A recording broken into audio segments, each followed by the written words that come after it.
అందరికీ నమస్కారం. గ్రామ సర్పంచులు సగౌరవంగా తలెత్తుకునే రోజు వచ్చింది. ఎంతో ఆనందంగా 3 రంగుల జెండా ఎగరవేసే సమయం వచ్చింది. ఎందుకు అంటారా? ఇంతకాలం ఆనందంగా గౌరవంగా జెండా ఎగరవేయలేదు అంటారా? ఆగస్టు 15కి జనవరి 26కి చేశారు. పంచాయతీ ఆఫీస్ ముందు జెండా ఎగరేశారు. జాతీయ గీతం ఆలపించారు. స్వీట్లు పంచిపెట్టారు.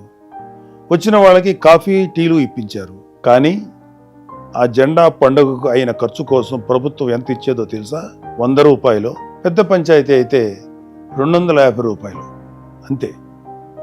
ఇదేమిటి మరి ఇంత తక్కువ అని మాత్రం ఆశ్చర్యపోవద్దు. 34 సంవత్సరాల కిందట నిర్ణయించిన మొత్తాలని ఈ ఏడాది జనవరి 26 రిపబ్లిక్ డే వరకు ఇస్తూ వచ్చారు. స్వాతంత్ర దినోత్సవానికి రిపబ్లిక్ డేకి అయ్యే ఖర్చుల కోసం ఎంతో కొంత సర్పంచుల జోబు నుంచో అప్పో సొప్పో చేసి కానిచ్చేవారు. అయితే సర్పంచులు సగౌరవంగా జెండా ఎగరవేసేలాగా రాష్ట్రంలో ఎన్డీఏ ప్రభుత్వం నిర్ణయం తీసుకుంది. మైనర్ పంచాయతీలకు 10,000 రూపాయలు, మేజర్ పంచాయతీలకు 25,000 రూపాయలు ఇస్తున్నట్లు ప్రభుత్వం జీవో ఇచ్చింది. గ్రామాల గురించి, గ్రామాల బాగోగుల గురించి నిరంతరం ఆలోచించే నాయకుడు ఉంటే మార్పులు ఎంత సానుకూలంగా మొదలవుతాయనడానికి ఇదొక మచ్చుతునక.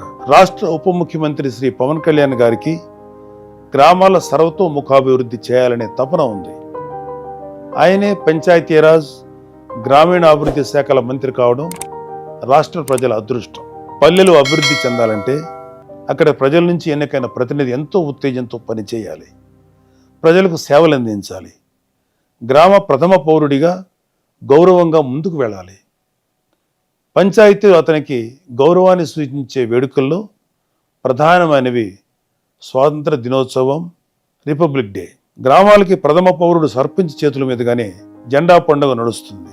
ఆ వేడుక చేసేటప్పుడు అతను ఏ దశలోనూ ఇబ్బంది పడకూడదు. ఊరంతా ఆ వేడుకలో భాగమై మన మువ్వన్నెల జెండాకు వందనం చేయాలని శ్రీ పవన్ కళ్యాణ్ గారు భావించారు. కొద్ది రోజుల కిందట సర్పంచులు రాష్ట్ర ఉప ముఖ్యమంత్రి గారిని కలిశారు. ఆ సందర్భంలో వచ్చిన ప్రస్తావనే పంచాయతీల్లో ఆగస్టు 15, జనవరి 26 వేడుకల నిర్వహణ. ఈ వేడుకల కోసం తమకు ఇచ్చే మొత్తాలు ఎంత తక్కువ వారు చెప్పారు. తక్షణమే అధికారులతో మాట్లాడి వివరాలు పరిశీలించారు. 34 ఏళ్ల నాడు నిర్ణయించిన మొత్తాలను ఇవ్వడం భావ్యం కాదని భావించి ఇప్పటి అవసరాలకు అనుగుణంగా 10,000, 25,000 ఇవ్వాలని నిర్ణయం తీసుకున్నారు. శ్రీ పవన్ కళ్యాణ్ గారు తీసుకున్న ఈ నిర్ణయం సహేతుకమైనది. పల్లెల్లో నేటి తరానికి, రేపటి పౌరులకు స్వాతంత్ర దినోత్సవ ప్రాధాన్యం, విశిష్టత తెలియాలంటే 15 ఆగస్టు పండగకు ముందు నుంచే గ్రామాల్లో, అక్కడ పాఠశాలల్లో ఒక ఉత్సవ ఏర్పాట్ల హంగామా ఉండాలి. అందుకోసమే విద్యార్థులకు వ్యాసరచన, క్విజ్, డిబేట్ లాంటి పోటీలు, ఆటల పోటీలను పంచాయతీల ఆధ్వర్యంలో చేపట్టమని చెప్పారు. ఇలా చేయడం ద్వారా విద్యార్థుల్లో ఆరోగ్యకరమైన పోటీతత్వం, మన దేశం కోసం పోరాడిన స్వాతంత్ర సమరయోధుల త్యాగాలు తెలుస్తాయి. అలాగే పంచాయతీల ఆధ్వర్యంలో ఈ పోటీలు నడుస్తున్నాయంటే వాళ్ళకి స్థానిక సంస్థలు అంటే ఏంటి, పంచాయతీలు ఎలా ఉంటాయో తెలుసుకోవాలనే కుతూహలం మొదలవుతుంది. క్రమంగా వాళ్ళకి స్థానిక సంస్థల పాలన, ప్రభుత్వ విధానాల గురించి అవగాహన ఏర్పడుతుంది. ఆగస్టు 15 నాడు గ్రామంలో ఉన్న స్వాతంత్ర సమరయోధులు కావచ్చు, మిలిటరీలో పనిచేసిన వాళ్ళు కావచ్చు, వారిని పంచాయతీ ఆఫీస్కి ఆహ్వానించి సత్కరిస్తారు. వారితో పాటు పారిశుద్ధ్య కార్మికులను గౌరవించుకుంటారు. ఇలా అందరినీ ఒకే వేదికపైకి తీసుకురావడం ద్వారా పంచాయతీ వ్యవస్థను బలోపేతం చేసుకునే అవకాశం ఏర్పడుతుంది. శ్రీ పవన్ కళ్యాణ్ గారు తీసుకున్న ఒక గొప్ప నిర్ణయంతో అందరూ పల్లెల గురించి, స్థానిక సంస్థల విలువ గురించి మాట్లాడుకునే శుభ సమయం వచ్చింది. భావి భారత పౌరులకు, మన కోసం త్యాగాలు చేసిన వారిని ఎంత శ్రద్ధగా స్మరించుకోవాలో తెలుస్తుంది.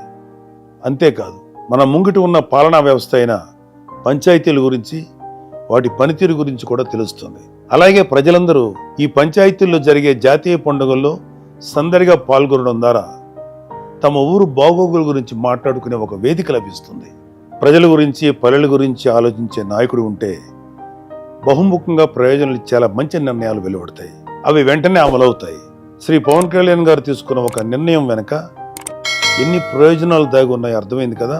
ఖచ్చితంగా ఆంధ్రప్రదేశ్ రాష్ట్రంలో 13,326 గ్రామ పంచాయతీలకు మంచి రోజులు వస్తున్నాయి. ఈ రోజు వచ్చిన జీవో అందుకు మొదటి మెట్టు. గాంధీజీ కలలుగన్న గ్రామ స్వరాజ్యం ఆవిష్కారమయ్యే సమయం వచ్చింది. జై హింద్.